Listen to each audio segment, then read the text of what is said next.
Oke, selamat malam Mbak Mary sama Pak Roni.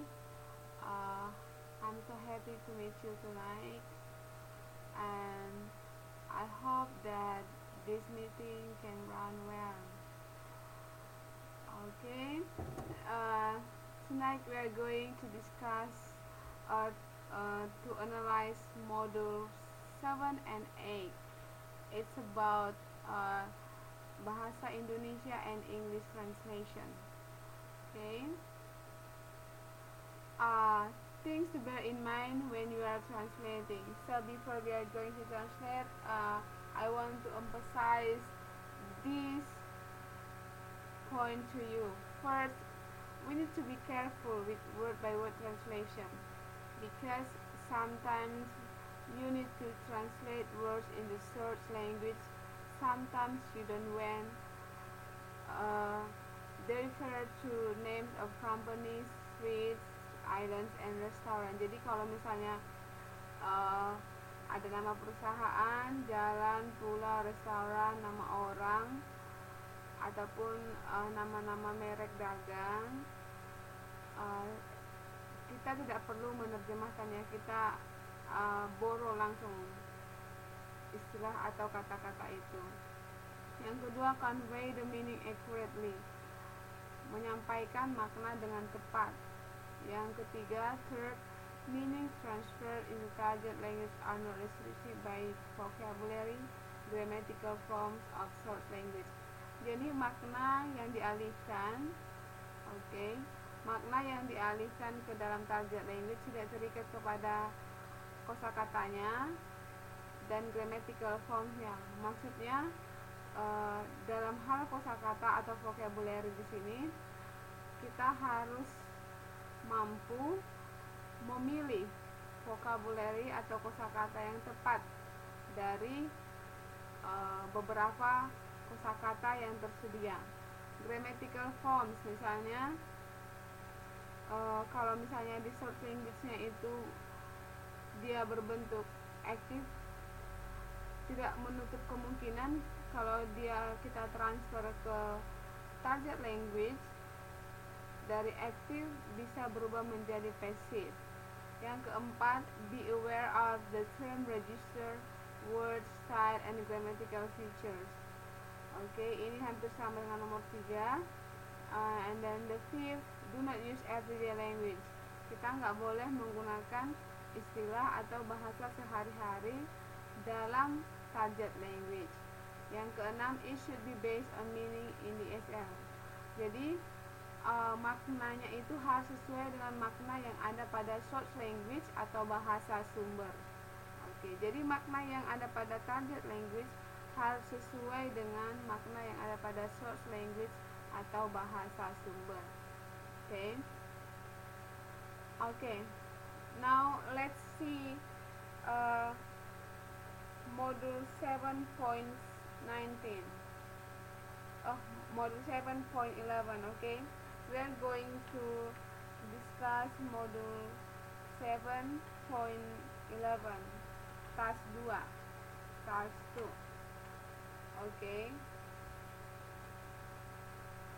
Let's see. Here I took some sentences. Task 2. Coba kita lihat short language dan target language-nya. First, short language-nya, Barli lalu banyak belajar melukis benda alam dan dia adalah satu-satunya murid pribumi di studio tersebut. Di studio itu, Barli banyak belajar mengenal persyaratan melukis. Nah, let's see the target language. Mari kita lihat bahasa sasarannya. He learned to paint objects of nature and was the only domestic student at the studio, where he studied the intricacies of painting requirements. Coba perhatikan target short language dan target language-nya. Barli. Barli adalah nama orang. Dan coba kita lihat target language-nya. Barli diterjemahkan menjadi he. Jadi di sini Barley diterjemahkan menjadi subjek pronoun he. Jadi subjek pronoun he adalah merupakan terjemahan dari Barley. Terjemahan seperti ini bisa kita dapati karena di kalimat sebelumnya kata barley ini sudah dijelaskan. Coba kita lihat paragraf satunya itu. Coba perhatikan paragraf 1, kita akan analisis. Paragraf 1 halaman 7.5. Oke. 7.5. Nah, di situ ada dua kali ya penyebutan nama barley. Jadi ketika kita menerjemahkannya atau di kalimat selanjutnya, kita tidak perlu lagi menyebut nama barley, tapi kita cukup menyebutkan nama he, karena he adalah subjek pronoun dari barley. Oke. Jadi nggak perlu lagi kita barley, no. Oke. No need to translate like that, but it is enough if we translate barley into he. Oke, jadi he adalah kata pengganti barley. Jadi kita tahu he refers to barley. Oke. And then coba perhatikan lalu banyak. Oke, yang di sini barley menjadi he, bisa mengerti kan Mbak kan? Bisa mengerti Pak Roni? Contohnya seperti ini. Bentar ya. Oke. Let's see this one. Jadi penggunaan kalimatnya seperti ini. I have, misalnya contohnya I have a beautiful sister. Okay, sister. Her name is Mary. Okay. She is in Taiwan now. Okay. Coba diperhatikan. Jadi seperti ini, I have a beautiful sister, her name is Mary. She is in Taiwan. Nah, jadi kita nggak perlu menyebutkan Mary, nggak perlu kita sebutkan nanti, tapi cukup di sini she sebagai pengganti Mary. Jadi she refers to Mary, seperti itu. Oke. Di sini contoh yang simple, yang sederhana. Oke, Mbak Mary. Oke, bisa ya. Oke, now let's see. Coba lihat line pertama, baris pertama. Perhatikan source language dan target language. Oke. Barley lalu banyak belajar melukis. Oke, perhatikan he learned to paint object of nature. Jadi di sini ketika di target language lalu banyak ini dihilangkan, diomit. Jadi dalam istilah penerjemahan kemarin kita udah belajar ada namanya penghilangan, omission, penghapusan, deletion atau deleting, ada namanya addition, penambahan. Ya. Kemarin kita udah belajar di situ. Jadi ada beberapa kata atau yang bisa kita hilangkan atau yang bisa kita tambahkan juga di dalam proses penerjemahan. Oke. Seperti ini, lalu banyak ini dia tidak perlu diterjemahkan ke dalam target language. Dia diomit, dihilangkan. Oke. Dihilangkan. Karena ketika ini dihilangkan tidak akan mengganggu makna yang ada pada target language ketika makna yang ada pada short language when we translate into target language. So lalu banyak ini cannot change the meaning in target language. Okay, let's see again. Lalu Barley lalu banyak belajar melukis benda alam dan dia. Okay, here dia and was. Jadi di sini dalam bahasa Inggris in target language dia tidak perlu diterjemahkan karena di sini sudah ada he. Jadi dalam grammatical dalam writing ketika kita membuat di sini he lagi, itu sudah redundant, berlebihan. Oke, sudah berlebihan. Jadi cukup he learned to paint object of nature and was, karena subjeknya adalah sama. Karena subjeknya ini adalah kalimat, ini namanya compound sentence, compound complex sentence. Jadi compound complex sentence penggabungan dua kalimat menggunakan and. Oke, yang ini juga terus ada juga clause-nya, anak kalimatnya. Jadi compound complex sentence itu kalimat yang terdiri dari lebih dari dua subjek, dan dua predikat. Dua subjek, di sini ada subjek, lebih dari dua subjek, ini ada subjek, dan lebih dari dua predicate atau kata kerja. Ini di sini kata kerja, ini juga di sini berfungsi sebagai kata kerja, ini sebagai kata kerja. Oke. Jadi di sini coba diperhatikan yang ini. Dari sini, ini namanya compound sentence. Jadi ini namanya compound sentence. Dari mana kita tahu ada and? Jadi ketika compound sentence memiliki subjek yang sama, ketika subjeknya sama, di kalimat kedua kita tidak perlu lagi menuliskan subjek itu. Cukup subjeknya satu di sini. Itu namanya compound sentence. Oke. Dari sini ada nggak yang perlu ditanyakan? Mbak Mary, do you have any question from this? Oke. Pak Roni,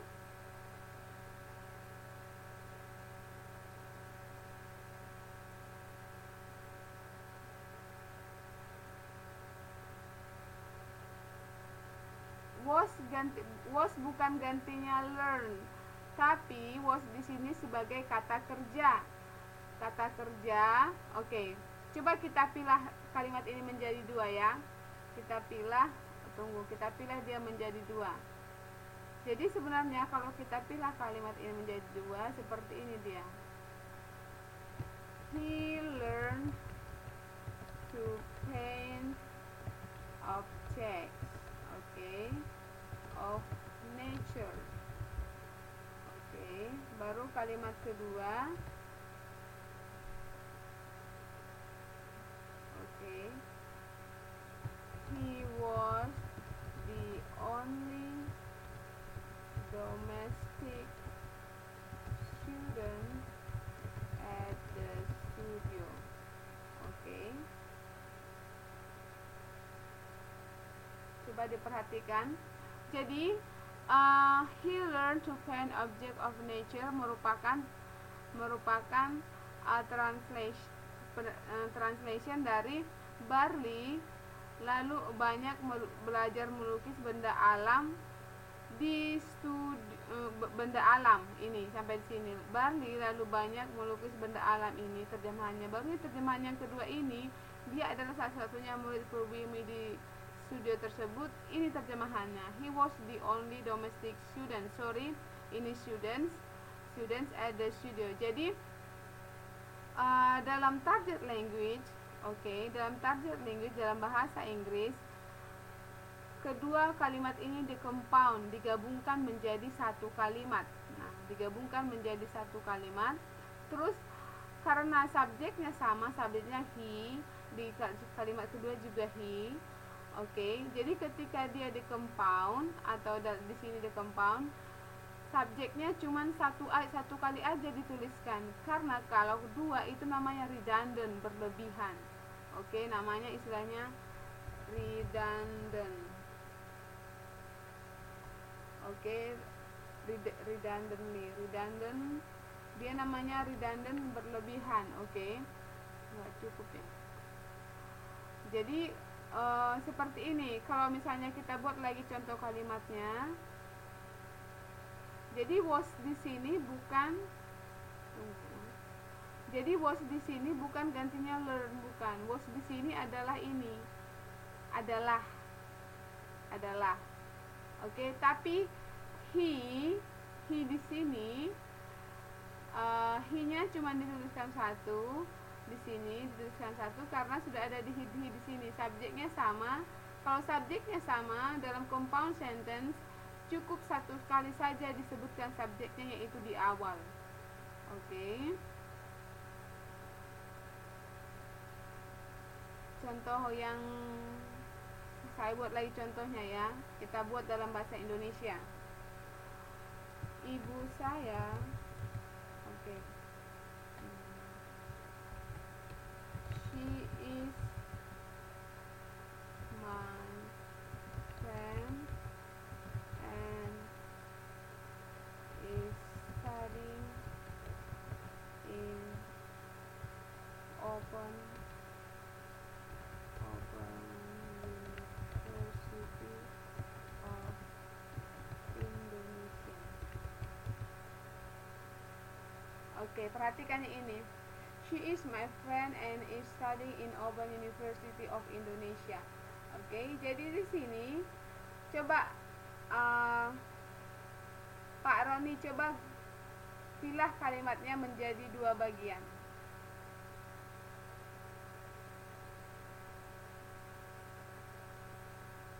Coba Pak Roni coba ngomong, can you speak? Oke.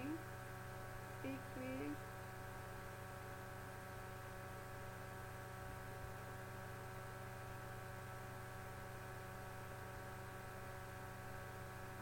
She is my friend. And kalimat kedua, the second sentence.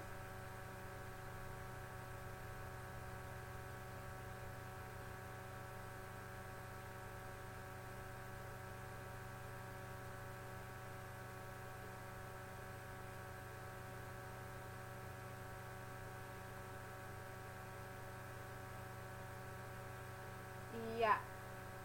She is studying, in university ya, thank you ya.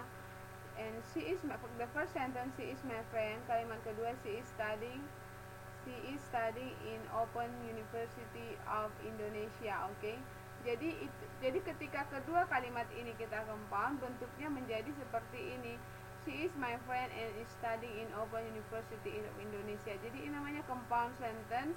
Compound sentence dengan subjek yang sama, tetapi ada juga compound sentence subjeknya berbeda. Subjek yang berbeda gimana itu? Seperti ini dia.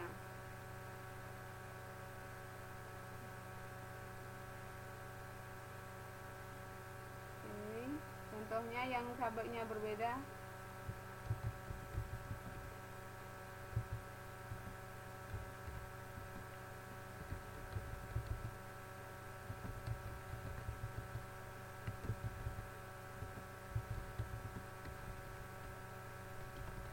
Sister and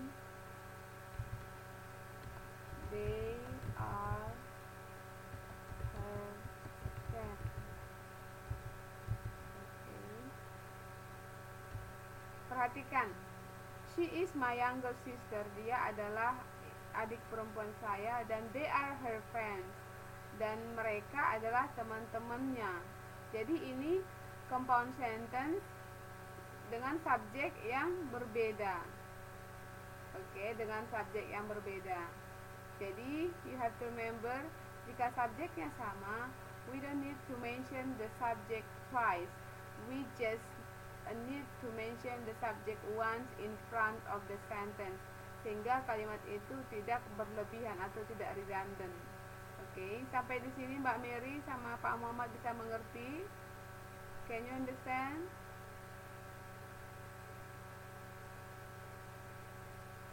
Oke, thank you. Jadi ini namanya compound sentence, Pak. Dengan conjunctionnya and. Ada lagi conjunction but, seperti ada yet, seperti itu ya. Oke. Next, let's see. Jadi di sini dianya tidak diterjemahkan, tetapi dia diomit ya, dihilangkan.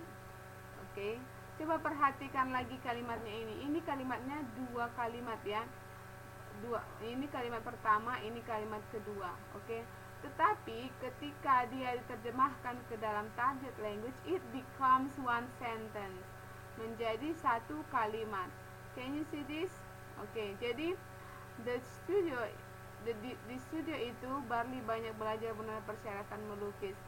Dia diterjemahkan seperti ini, where he studied the intricacies of painting requirements. Oke, jadi dia di sini menjadi anak kalimat atau namanya dependent clause. Oke, dependent clause ini induk kalimat, ini semua induk kalimat, ini anak kalimat. Oke, ini independent clause. Independent clause-nya compound ini namanya compound sentence. Oke, ini namanya anak kalimat atau dependent clause. Oke, jadi ketika in source language, di dalam bahasa sumber, dia dua kalimat ini, but in target language, tetapi di dalam bahasa sasaran, it becomes one sentence, menjadi satu kalimat, yaitu compound complex sentence. Ini namanya compound complex sentence. Oke. Sampai di sini bisa mengerti?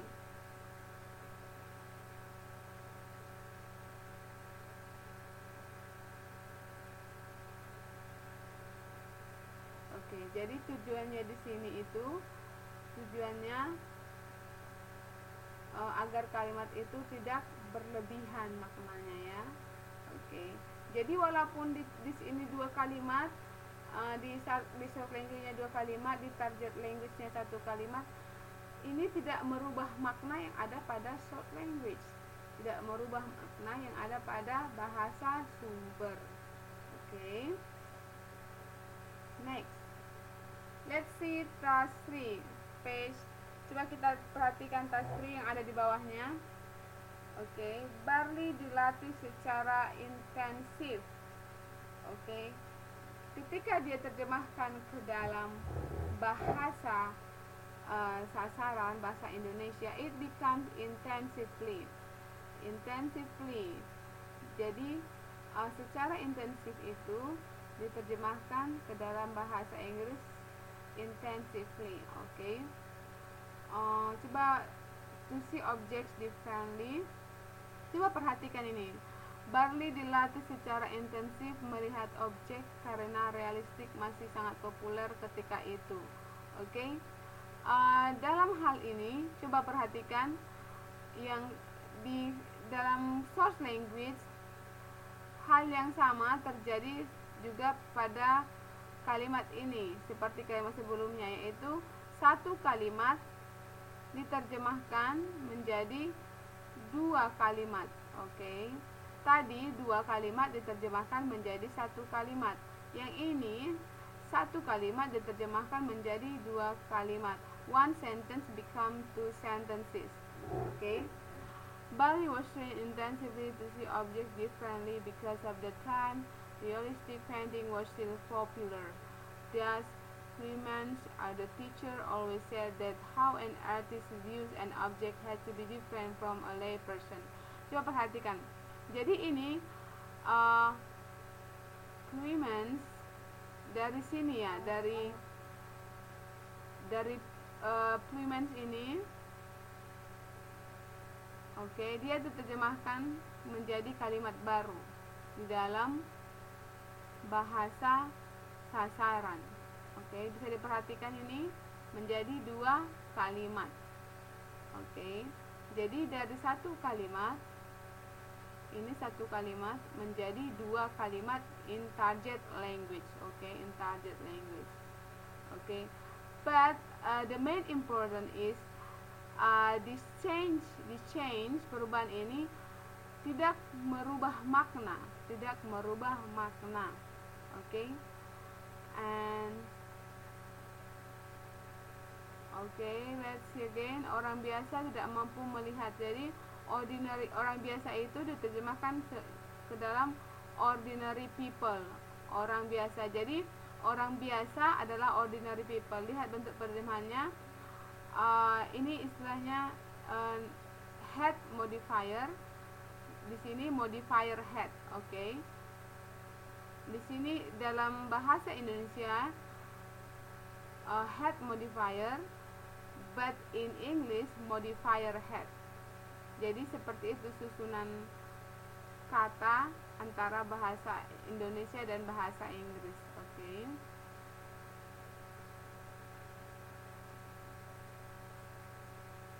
Ada yang ditanyakan Mbak dari sini, Mbak Mary? Pak Roni, ada yang ditanyakan dari sini. Do you have any question from this sentence?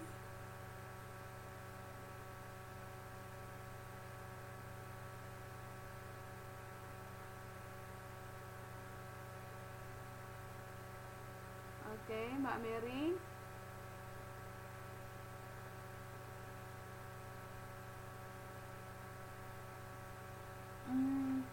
Mbak Mary, confuse-nya di mana Pak Roni? Coba Pak Roni bisa ngomong nggak? Can you speak now? Can you use your microphone? Confuse-nya di mana?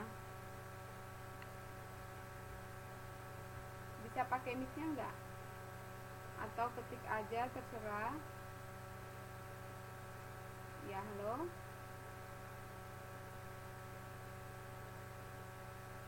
Oke, sekarang ketik aja dulu. Ketik di mana dia bingungnya.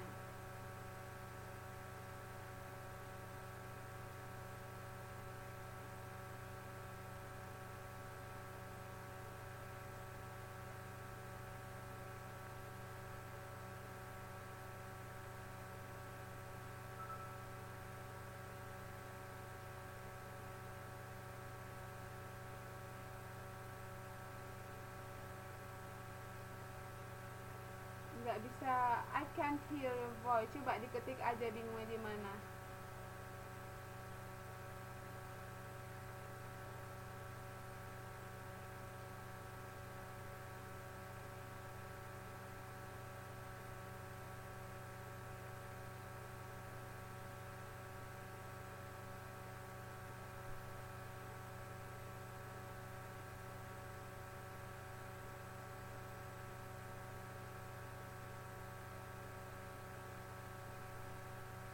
Oke, nggak bisa. Ya udah diketik aja Mas. Bingungnya di mana? Di kalimat mana bingungnya?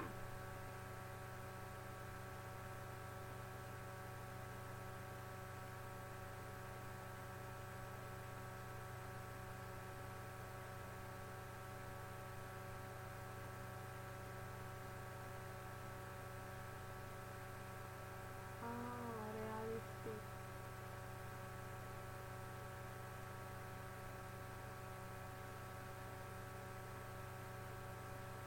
Oke. Realistik. Jadi, oke, pertama I need to tell you realistik di sini. Oke, dia terjemahkan menjadi realistik karena realistik. Jadi karena di sini terjemahkan because of the time. Karena realistik masih sangat populer ketika itu. Because at the time realistic painting was still popular. Jadi maksudnya realistik di sini realistik yang berhubungan dengan painting, realistik melukis kenyataan, maksudnya realistik hal yang nyata tentang lukisan itu masih populer, masih populer terkenal gitu ya.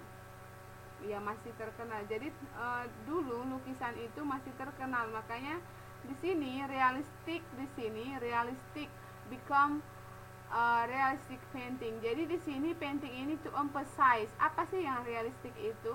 Yang realistik itu painting. Jadi di sini ada namanya addition, penambahan ya.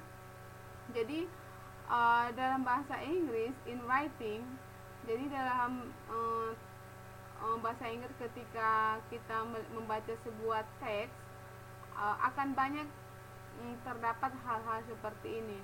Jadi makna dalam target language itu harus sama dengan source language. Di sini dia tidak ada disebut kata painting atau lukisan, tetapi di sini disebutkan kata painting. Jadi to make to emphasize the meaning in the sentence. Jadi untuk menambahkan makna atau untuk menekankan makna yang ada pada short language realistik ini. Jadi sehingga ketika orang membaca target language bahasa Inggrisnya ini, the readers can understand what is the meaning in short language. Jadi orang-orang atau pembaca bisa mengerti apa makna yang ada pada short language, sehingga ada edition painting. Jadi this is very important to know that addition, omission, deleting is very important. Itu adalah teori-teori dalam penerjemahan. Oke. Jadi ini namanya addition, penambahan. Jadi di sini realistic painting ini menjadi subjek. Oke, menjadi subjek. Ini namanya noun phrase. Oke. Apalagi ya yang perlu dari sini ya. Oke, modifier ya. Oke, Mbak Mary coba. Modifier itu Mbak Mary bingung kalau sudah modifier. Modifier itu artinya yang memberi atau yang menjelaskan. Jadi modifier itu to modify noun. Modifier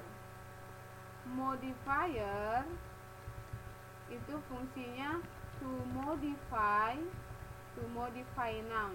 Oke, jadi modifier in English, dalam bahasa Inggris, dia modifier itu selalu posisinya modifier dulu baru noun. Jadi posisi modifier itu sebelum noun. Oke? Sebelum noun. Jadi kalau ada noun phrase pasti ada modifier, ada noun. Kadang, sometimes modifier itu bisa adjective. Modifier itu juga atau bisa juga noun. Jadi tidak selamanya modifier itu adjective, but generally, secara general, adjective adalah sebagai modifier. Coba perhatikan noun phrase di sini. Noun phrase, let's see. Realistic painting. Dari sini, this is modifier, this is noun. Jadi atau disebut dengan modifier head. Kalau dalam bahasa Indonesia polanya seperti ini, head modifier. Kalau dalam bahasa Indonesia polanya seperti ini. Tapi dalam bahasa Inggris polanya menjadi modifier head, atau head ini adalah noun. Dia kalau bahasa Indonesia bahasa head modifier. Contohnya head modifier yang mana? Orang biasa. Orang head biasa modifier. But in English the formula should be modifier head. Coba lihat orang biasa, ordinary people. Jadi ordinary people, ordinary is modifier, head is people.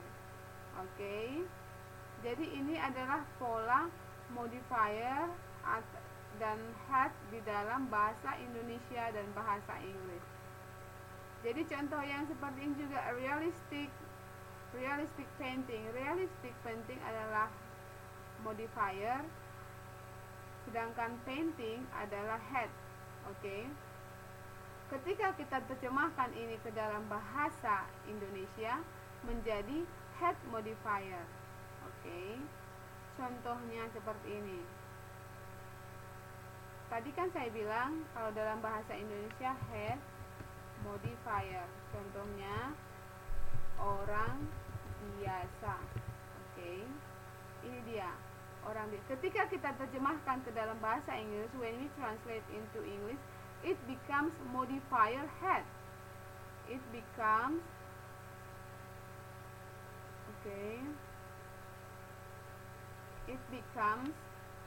ordinary people.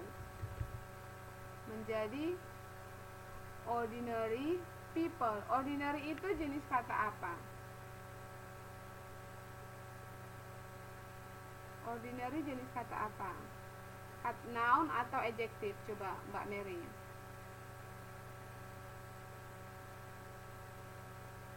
Ordinary itu adalah kata sifat atau adjective. Jadi adjective dulu baru noun. Tapi kalau dalam bahasa Indonesia noun dulu baru adjective.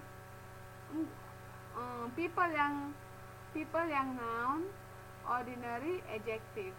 Oke. Sampai di sini mengerti Mbak Mary? Pak Roni mengenai head modifier head bisa mengerti nggak?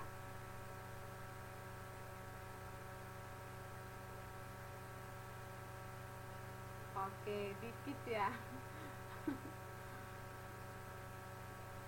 Nggak apa-apa, nanti dikit-dikit lama-lama menjadi bukit. Oke.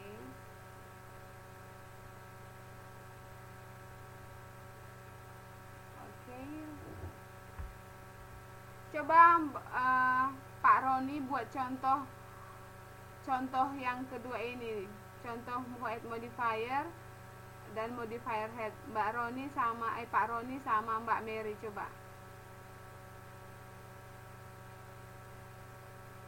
Mbak Mary bisa itu nggak, ngomong nggak? Can you speak? Okay. Give an example head modifier and modifier heads. Dia kalau kita ubah seperti ini dia contohnya. Saya kasih contohnya misalnya head modifiernya orang biasa. Nah, ketika kita terjemahkan ke dalam bahasa Inggris menjadi ordinary people, menjadi modifier head. Now your turn. Menjadi. Okay, very good. Now let's see the sentence. Okay, orang Indonesia. Nah, orang Indonesia menjadi Indonesian people. Okay.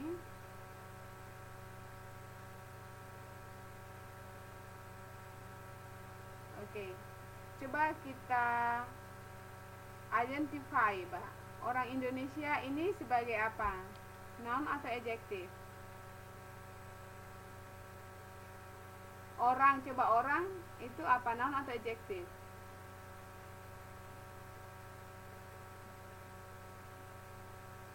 Iya, that's good, noun. Indonesia?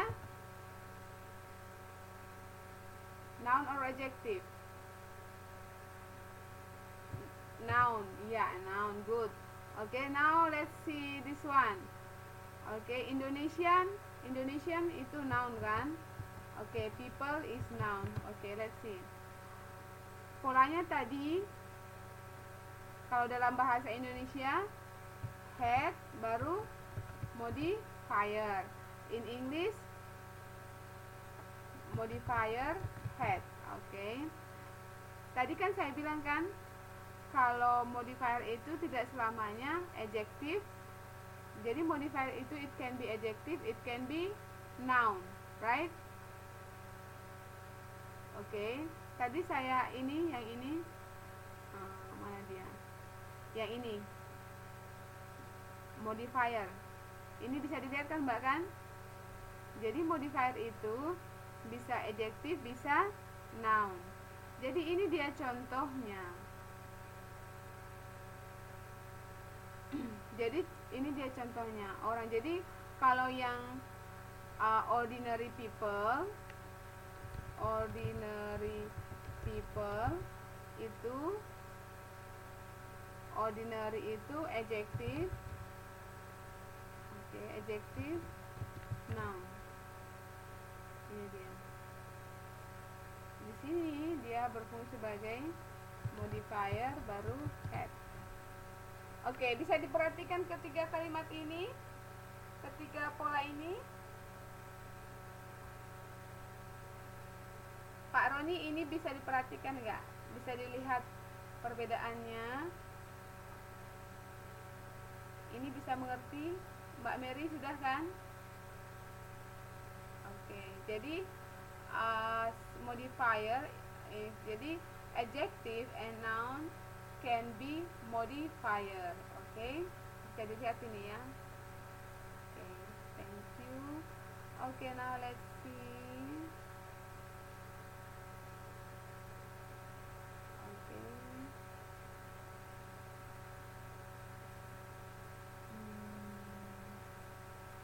Oke, perhatikan. Dari sini Mbak Mary ada nggak yang Mbak Mary tanyakan dari hasil terjemahannya ini, dari target language-nya? Ada lagi yang ditanyakan?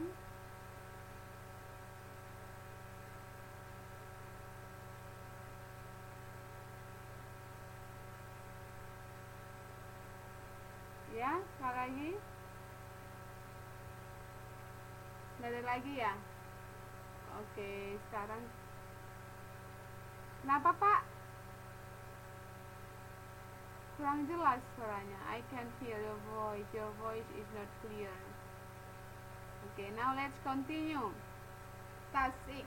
Oke, sekarang kita mau belajar menganalisis. Coba perhatikan task 6 page 7.13. Oke. Oke, let's see this one. Barli di tahun 1984 pernah mendirikan sanggar seni rupa Jiwa Mukti.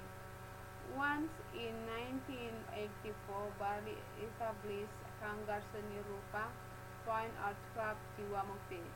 Jadi dalam pola atau structure dalam bahasa Inggris, subject, predicate, and object. Oke, baru adverb. Tetapi bisa juga adverb itu di depan. Ini adverb of time. Oke. Jadi polanya di sini adverb of time, subject, predicate, object. Oke, sedangkan dalam bahasa Indonesia grammarnya tidak terlalu beraturan. Bisa diperhatikan, dibedakan grammarnya kan, tata bahasanya, polanya. Dan satu hal lagi, nama sekolah, nama tempat, nama organisasi, oke, itu sebenarnya tidak perlu diterjemahkan. Tetapi kalau kita mau menerjemahkan dalam bahasa Inggris, kita harus buat dulu bahasa Indonesianya seperti ini. Kita harus buat dalam bahasa Indonesianya.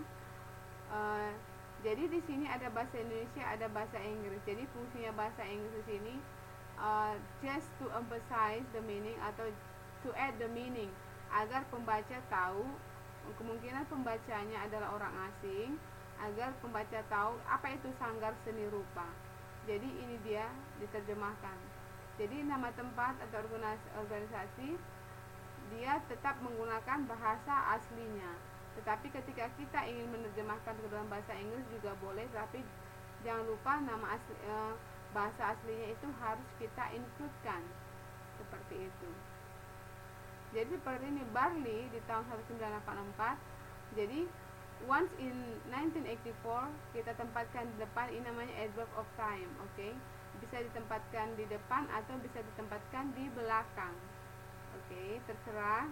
Di sini juga Barli establish sanggar seni rupa Fine Arts Club Jiwa Mukti in 1984 itu bisa. Oke, in 1984 bisa. Oke. Sudah ini. Di sini ada yang mau ditanya, Mbak? Jadi ketika kalian menemukan bahasa seperti ini dalam bahasa Indonesia and you want to translate into English, remember the pattern atau pola dalam bahasa Inggris, subject, predicate, and object. And then you need to put the sentence based on you need to translate the sentence based on the pattern. Okay. Dari sini Mbak Mary ada yang mau ditanyakan, Mbak? Oke. Oke. Pak Roni nggak ada ya? Oke, now let's see task 9, page 7.15. Oke. Dia juga dipakai sebagai ilustrator untuk beberapa koran yang terbit di Bandung. He was also employed. Oke, lihat pemilihan katanya, dipakai. Kalau yang kalian tahu bahasa Inggris dipakai itu apa? Pak Roni, bahasa Inggris pakai apa? Memakai.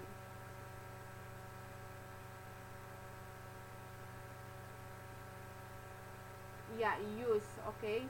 But here in target language dia menggunakan employed, oke? Karena employed di sini dipakai di sini maksudnya dipekerjakan. Dipekerjakan bukan dipakai seperti pakaian ya, tapi dipekerjakan. Jadi dalam bahasa Inggris dipekerjakan itu employed. Jadi was employed. Jadi di sini ada pemilihan bahasanya. Jadi registers words-nya ini harus benar-benar diperhatikan. Kita harus pintar sebagai seorang penerjemah, kita harus pintar memilih bahasa mana atau kata mana yang cocok yang kita gunakan dalam target language. Oke. Oke, now as an illustrator. Coba Mbak Mary, ini kalau Mbak lihat ilustrator tetap menjadi illustrator. Apa yang bisa Mbak katakan dari sini? Iya, borrowing words. This is borrowing words. Good. Okay, borrowing words. Untuk beberapa koran, jadi untuk beberapa for some newspaper yang terbit di Bandung. Coba yang terbit di Bandung, coba diperhatikan yang terbit di Bandung publish, diterjemahkan menjadi publish. Jadi dalam bahasa Inggris ini namanya reduce clause. Sebenarnya ini which is published. Dari ini berasal dari which atau which are published menjadi published.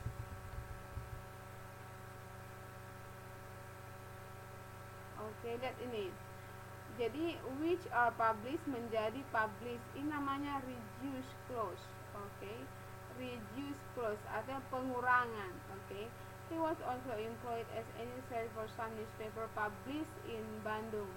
Dari published di sini, yang terbit ini bisa kita terjemahkan which are published.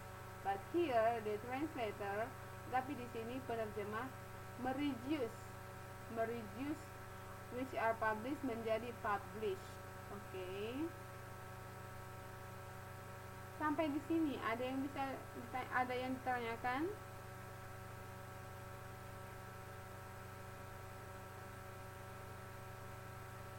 Mbak Mary ada yang ditanyakan dari sini? Pak Roni?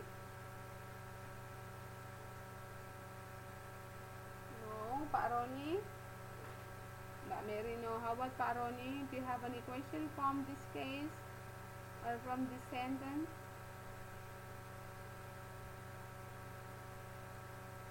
No, okay. Mbak Mary, coba dulu buat satu contoh kalimat yang ada reduce clause-nya seperti ini. Mbak, kalimat udah dipelajari kan? Coba. Lupa. Kenapa bisa lupa? Oke, contohnya yang lain seperti ini lagi. Tunggu ya.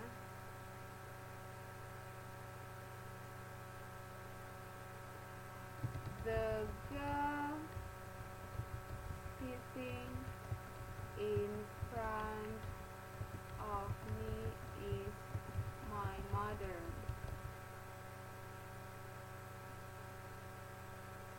Okay. The girl sitting in front of me is my mother. Okay. Ini namanya reduce juga. Jadi reduce dalam bentuk continue atau dalam bentuk gerund.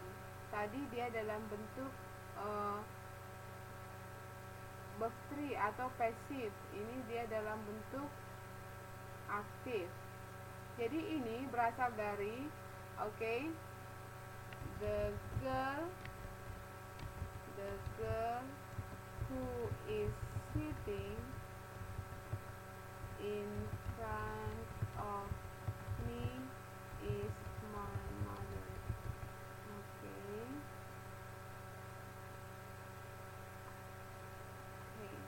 The girl who is sitting in front of me is my mother. Jadi ini namanya clause. Jadi ini namanya, ini close,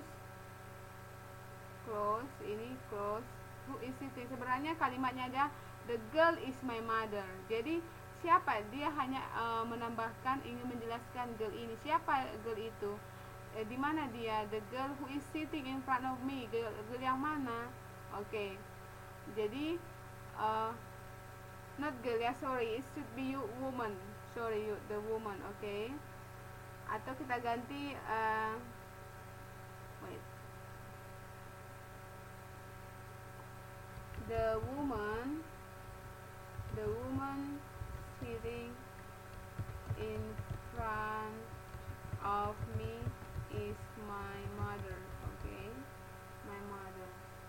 Jadi ini berasal dari the woman who is sitting in front of me is my mother. Okay.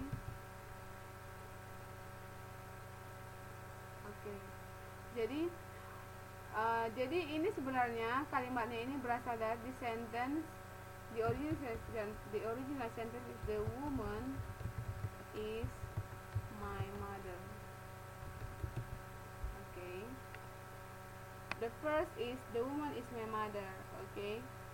The woman, baru di sini dijelaskan kita mau kembangkan the woman-nya ini. Kita mau kembangkan noun, kita buat menjadi clause atau disebut dengan noun clause. The woman yang mana? The woman who is sitting in front of me. Wanita yang mana? Yang duduk di depan saya. Jadi kita terjemahkan menjadi the woman who is sitting in front of me is my mother. Okay? This is noun clause. This is noun clause. Ini namanya clause atau anak kalimat. Anak kalimat. Jadi anak kalimat, baru yang ini induk kalimat. Okay? Baru kita reduce lagi dia. Kita reduce menjadi the woman sitting in front of me is my mother. Okay? Ini dia. Ini namanya, kalau kalian menemukan seperti ini, ada beberapa kalimat, ini namanya reduce, berarti dia di reduce. Okay? Istilahnya reduce clause. Reduce clause. Ini namanya reduce clause. Oke. Sampai di sini ada mau ditanyakan, Mbak? No? No. Okay, good. Okay, thank you. Okay, now let's see again. Coba dibuka modulnya. Okay. Modulnya task 11, task 11, page 7.16. 7.16. Coba diperhatikan the first sentence, kalimat pertama. Dijelaskan oleh Jim, di satu sisi Barley dapat dilihat sebagai meneruskan perkembangan seni lukis masa kolonial. Oke. Coba dulu dari sini, Mbak Mary, can you analyze the sentence? Coba lihat, coba belajar menganalisa. Ayo, can you explain?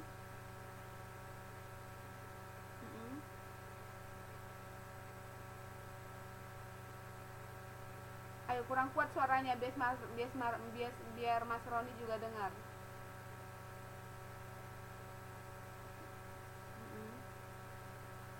Okay.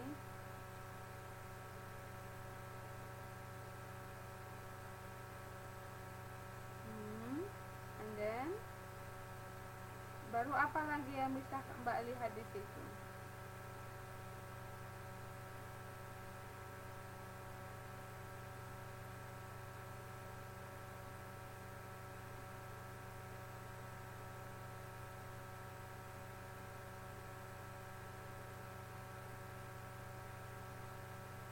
Oke, good.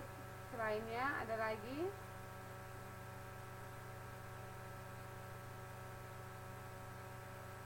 Ada lagi nggak yang lebih kritikal di situ?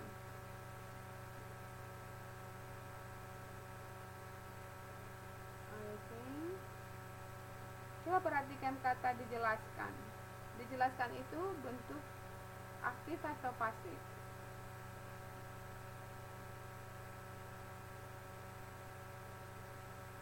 Oke, coba dijelaskan oleh Jim. Itu bentuk kalimat apa, Mbak? Iya, bentuk kalimat pasif, ada awalan di. But in target language dia berubah menjadi apa? Menjadi kalimat menjadi kalimat aktif. Can you see this? Kan? Nah, jadi dari sini juga kita harus belajar makna itu. Jadi dia dalam kalimat bahasa sumbernya atau source language-nya passive form. But in target language it becomes active, explain. Okay? Jadi di sini walaupun dia berubah tidak akan mengubah makna kalimat ini. Seperti itu. Oke. Bisa dilihat, Mbak? Bisa dilihat, Pak? Oke. Jadi Barley dapat dilihat sebagai meneruskan perkembangannya seni lukis masa kolonial. Coba dilihat, perhatikan. Coba dibaca kalimatnya itu. Dijelaskan oleh Jim, di satu sisi Barley dapat dilihat sebagai meneruskan perkembangan seni lukis masa kolonial. Dapat dilihat. Barley could be seen as someone who continued painting or development of colonial time. Okay? Coba diperhatikan. Baru lihat tetapi. Nah, however di dalam bahasa Inggris, in target language, setelah kata however harus ada koma. In the other side, Barley was part of the modern Indonesian painting art development that opposed the colonial time painting art itself. Coba perhatikan that itu istilah itu namanya relative pronoun. Itu sama dengan who. Oke. Jadi itu relative pronoun. Jadi mbaknya sama bapaknya juga harus mengetahui jenis-jenis kalimat. Ada compound sentence, compound complex sentence, complex sentence, sehingga dalam melakukan penerjemahan akan lebih gampang. Seperti itu, karena dalam proses penerjemahan juga kita harus mengetahui bentuk-bentuk kalimat yang kita gunakan. Oke. Coba diperhatikan. Ada lagi yang mau ditanya dari situ?